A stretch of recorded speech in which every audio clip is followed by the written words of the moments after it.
Hello to everyone. I will present here some findings of my master thesis and supervised by Luisa Masserani. We titled this presentation as Deaf People Visiting Science Museums, a study about museum experience in Rio de Janeiro, Brazil. My slides have a white background, the text is in black and orange, and we have subtitles downspace. My name is Marcela Pita. I'm from Brazil, and I will introduce myself by telling you my academic background, which characterizes how the study began. Well, I have a biology degree, and here in Brazil we have an option of studying science teaching and education, so I've decided to follow that. And in this course, I had an opportunity to discover more about the Brazilian Sign Language, to teach deaf people and understand their needs, and I loved it. In this process, I decided to study in my master's degree the deaf people experience in Science Museum and museum visitation, and how this museum experience occurs. So we started this project in 2019. To this study, we invited 4 young deaf people who were studying in a deaf school, the National Institute of Deaf Education, the INIS in Portuguese, to visit 3 science museums in our research. They had profound deafness. They were born in a hearing family. That is, they were the only deaf person in their families. These participants were studying about accessibility in cultural institutions in a project developed in their high school. So we visited the museums and interviewed them about science aspects, accessibility issues, barriers they found on visitation, and their opinions to improve the visitation of other deaf people. Together we visited the Botanical Garden, the Light Energy Museum, and the temporary exhibition about accessible cities in the Museum of Life. We've chosen these museums aiming to have diverse science themes and a diverse experience with our participants. Well, science museums have an important mission of communicating science through the activities and exhibitions. As cultural and scientific institutions, the science museums have the actual need of including more publics. Many groups were excluded for centuries or decades, and from these spaces, what happened with the disabled groups because of their specific needs and functions. So our concept of science museum includes a broad group of science communication institutions that include zoos, aquariums, botanical gardens, natural history museums, and others, which are working for social inclusion actually. In Brazil, we have had laws and norms to include people with disabilities since 2015, guaranteeing equal rights in education, work, health, and culture. Meanwhile, the reality is more complex. Science museums have faced the challenges of making their exhibitions and spaces more accessible to these groups, facing problems of financing, non-specialized staff, and others. Nevertheless, in the last 5 years, the science museums are improving their actions to include these groups, creating specific activities and adapting exhibitions. For example, these institutions are building new inclusive projects. So we aim at to understand the experience of these young deaf people visiting science museums in Rio de Janeiro, Brazil, to improve these actions and understand their needs during the visits. In the 3 museums visited, we had a sign interpreter, a museum educator, and one of the visitors used a subject camera to record the tour. This subject camera is being used in our research group to allow analysis of public experience in general, aiming at recording the visits following their point of view. One of the researchers also used a second camera to record the visitor during the visit. this was important since one of our analyses focuses on the conversations, and using this strategy, we recorded their conversations in Brazilian Sign Language. In this slide, we have an image of the same moments in the botanical garden visit using the two cameras. The image A shows the image obtained by the researchers. That is the camera viewing from outside the conversation, and the image B shows the visitor perspective. The video was analyzed with the Deduce software, which helped us to analyze the content of conversations and interactions of recordings.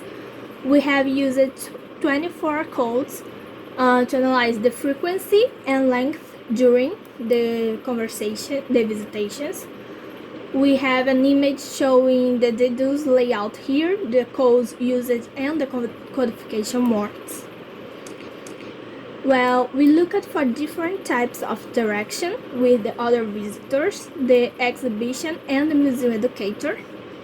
We also analyzed different conversation themes about their feelings and opinions, their perceptions about accessibility and barriers they found, their future perspective, etc. In the same analysis, we have considered 3 accessibility indicators that we have analyzed in science museums: the physical accessibility, which includes the use of space and the design and use of objects, the attitudinal accessibility, which includes the practices and policies of the institution, and the communication accessibility, which includes the media, equipment, and signage organization of the museum. Associating the results obtained with the videos and the interviews transcriptions, we noticed that there are few scientific terms in Brazilian Sign Language which impacted the deaf communication about science aspects. The participants argued the professional inclusion of deaf people in museums can improve this linguistic issue, because they can create new signs and spread them to the deaf community. Besides, they can help the deaf inclusion give new points of view in the exhibition conceptions. When we asked about having deaf people working in the museums, one of our participants commented positively.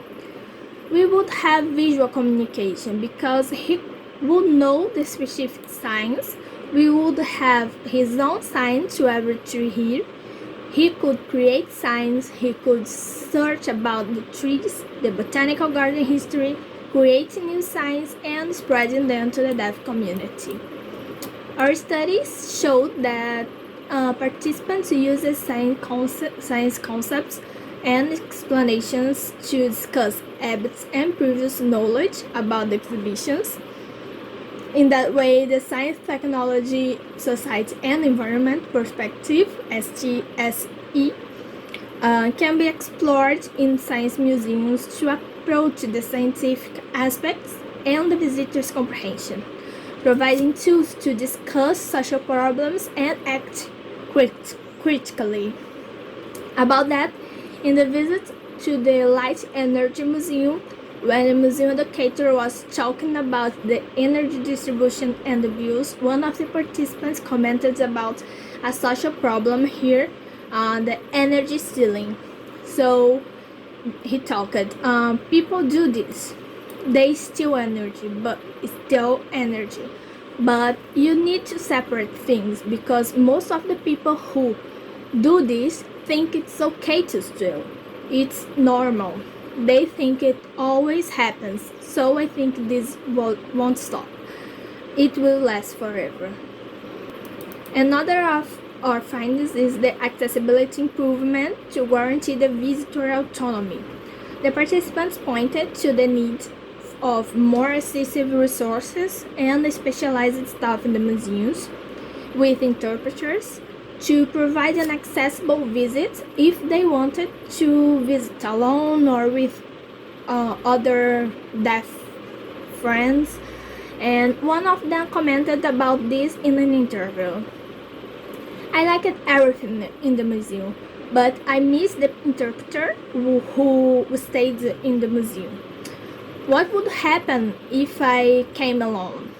It would have a communication barrier, but I came with an interpreter for this research and I felt good. We also found that the educator communication, the multiple explanations, and the use of multimodal and interactive exhibits that include things to touch, to see, to smell, and to hear, were important to include more publics in the museum. When our participants had tactile things and BSL videos to explain, they easily understood the exhibit, which is important to an autonomous visit. So one of the participants commented that interacting with the exhibit made them understand the message and have fun, because the interactions made the exhibit more accessible to them. Now I could come here and I really liked it. I saw the images, the games, drawings, and I was thinking, wow, this is really nice, very fun. I could interact with the exhibition. I could see things happening very clearly. I liked it. I felt thrilled. Hence, it needs to improve the museum accessibility.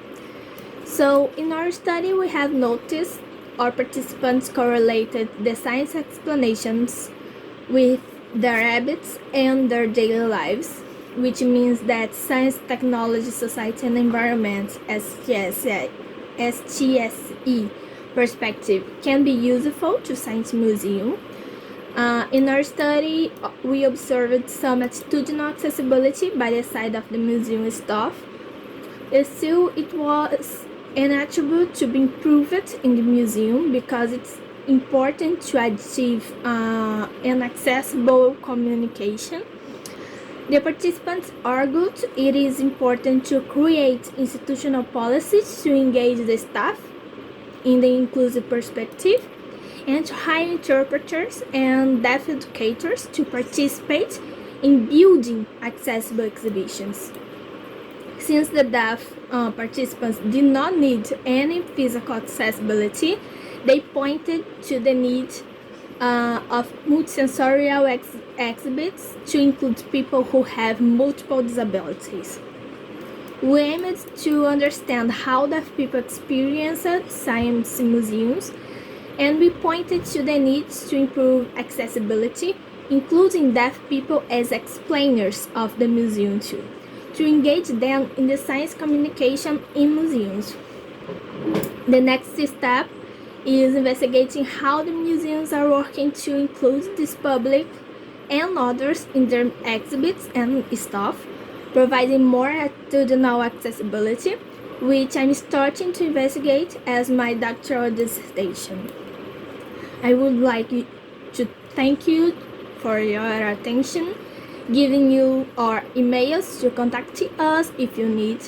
This study was an important step in my career, and I thank my advisor Luisa Massarani. I thank the Federal University of Rio de Janeiro and the fellowship support I had from the National Council for Scientific and Technology Development. Thank you.